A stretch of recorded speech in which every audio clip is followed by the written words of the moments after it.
Now, this weekend, you can get your workout on, as we say, and be part of a good cause. The Prince George's chapter of 100 Black Men of America is having a 5K walk run, whichever you want to do, and it will also have a school supply giveaway. And here to talk more about it is Walter Kirkland. Thank you so much for joining us. How are you, ladies? Wonderful. Yeah, doing great. Yeah. Tell us about the upcoming program here. Yeah, we have a 5K walk this Saturday at Tucker Community Center, and it starts at 8 o'clock registration.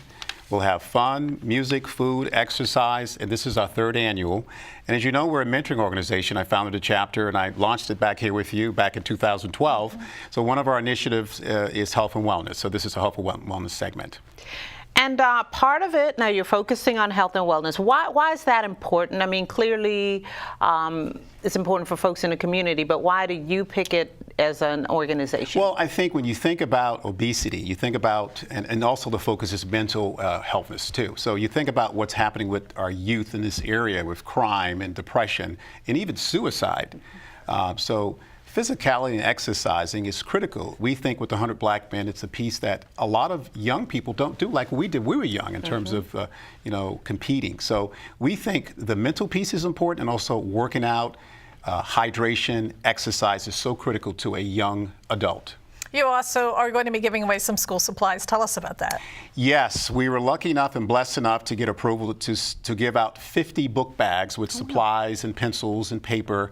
And I'm going to do that when I leave here, actually, at the night out with District Heights. So the 100 Black Men, we not only we do mentoring and health and wellness and financial literacy, but we give back to the community. So I'm excited about that giveaway tonight. And you mentioned mentoring. What are some of the other programs that the organization does? Yes, mentoring, you do this? Yeah, You're doing everything. We do a lot. We have the Saturday Leadership Academy, which is a phenomenal, our signature. We have guest speakers, and we talk about all kinds of things that relates to a child in the young years. We have a STEM and STEAM program, and focuses on engineering and arts. We have obviously the financial literacy piece where we do a dollars and cents where they compete actually on different levels in terms of financial, in terms of trying to solve problems and saving money and investment. So we try to get all the different tiers, health and wellness, financial literacy, mentoring, and all that stuff together. Absolutely, very holistic. Let me ask you a question that's Yes. kind of a little bit off topic, because it's been such a big issue in our community and in our country, police brutality in African American men, African Americans Yes. as a whole. What do you think, what sort of solutions, or what do you think needs to be done? Well, I think it's the same response, the same story. It's disheartening that we have this occurring not only in the African American community, but in the major cities across the country.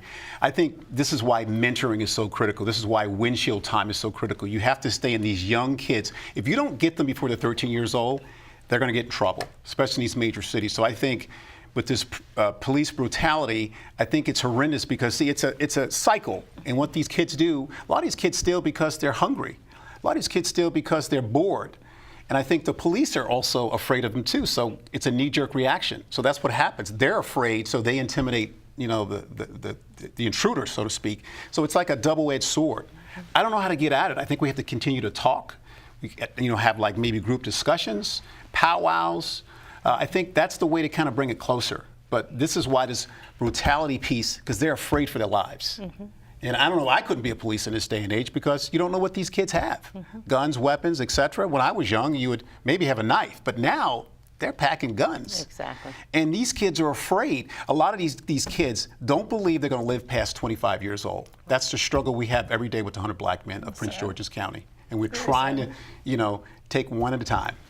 Just very briefly, we're out of time, Yep. but tell us what other events you might have coming up here. We're going to have a golf event the last Saturday of October at the Malton Golf Course, which is one of the Black-owned golf courses in the area. That's the end of October. We have a signature Christmas party in the second week of December.